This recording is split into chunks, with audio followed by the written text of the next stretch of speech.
असना तरी कोण ना मुलांचे बाळपणी हो देशातही झाले थोर स्वराज्य माझा हक्काची आहे ठासनं सांगितले जोर गणेश उत्सव शिवजयंती आहे उत्सव सांगून आलो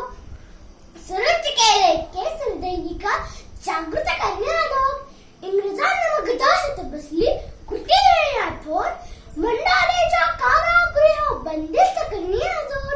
लोकांनी मग लोकमान्य ही पदवी दिली थोर आजही त्यांची आठवण येते लोकमान्य कोण देशातील